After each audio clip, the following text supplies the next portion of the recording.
যে বলেছিলেন যে those who tell the stories rule the society, যারা গল্প বলে তারা সমাজকে শাসন করে।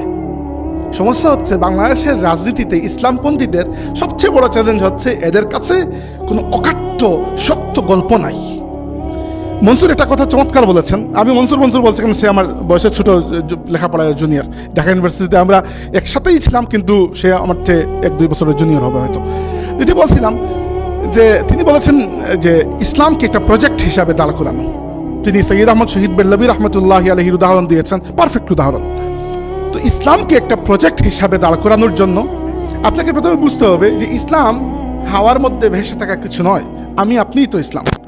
আমি যখন রাজনীতির কথা বলবো তখন সারা পৃথিবী থেকে আমাকে একটু পার্টিকুলার হয়ে বাংলাদেশের পরিপ্রেক্ষিতটা চিন্তা করতে হবে। আমি তো রাজনীতি বাংলাদেশেই করছি, তাই না? হোয়াইট হাউস দখল করার তো আপাতত আমার কোনো চিন্তা নাই।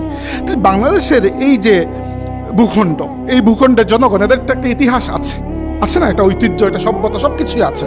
এবং আমরা জানি এই ইতিহাস একেবারে শুরু থেকে ইসলামের ইতিহাস ছিল না। ইসলামের আগে এখানে প্রথমে পাল বংশ এখানে রাজত্ব করেছে, এরপরে সেন বংশ, এরপরে মুসলমানরা এসেছেন। দীর্ঘদিনের ইতিহাস। পৃথিবীতে প্রায় 28 কোটি মানুষ বাংলা ভাষায় কথা বলে। আর রবীন্দ্রনাথ ঠাকুরের ভাষায় যদি বলি যে বাঙালি কারা, যারা বাংলা ভাষায় কথা বলে তারাই বাঙালি, তার মানে 28 কোটি বাঙালি আছে। আপাতত রবীন্দ্রনাথ ঠাকুরকে আমি এই সম্মানটা দিচ্ছি যে তিনি যেটা বলেছেন আমরা মেনে নিলাম।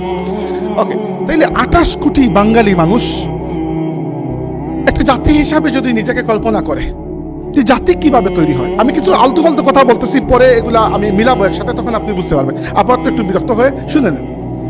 তো একটা জাতি কিভাবে তৈরি হয়? জাতি তৈরি হওয়ার বিভিন্ন উপাদান আছে। ধর্ম দ্বারা জাতি তৈরি হয়, ভাষার দ্বারা তৈরি হয়, ভৌগোলিক একসাথে থাকার দ্বারা তৈরি হয়, অনেক কিছু। কিন্তু এগুলা হচ্ছে উপাদান।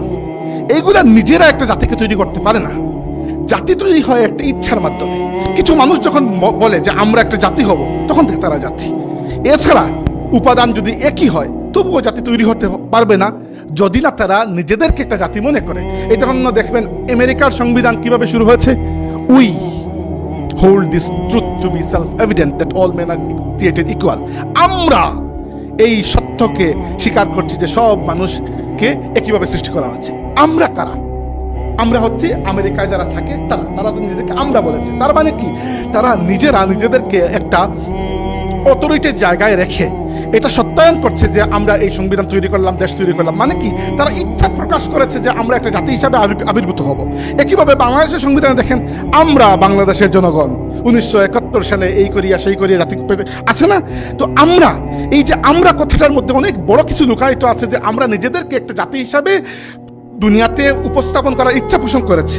তো এইভাবে এই যে বাঙালি জাতি, যেহেতু আমরা বাংলাদেশের মানুষ, বাংলাদেশি এগুলো নিয়ে আমি তর্কে যেতে চাই না। ধরেন আপাতত বাঙালি বলছি আমি বাঙালি বলতে শুধুমাত্র ওই যে আওয়ামী লীগ যাদেরকে বাঙালি বলে এই সেন্সে বাঙালি বলছি না। ধরেন 28 কোটি মানুষের কথা বলছি, অথবা বাংলাদেশে যারা থাকে এদের কথাই বলছি। তো এই জাতির একটা ইতিহাস রয়েছে। এই ইতিহাসের মধ্যে আপনার গল্পকে ফিট করা, এই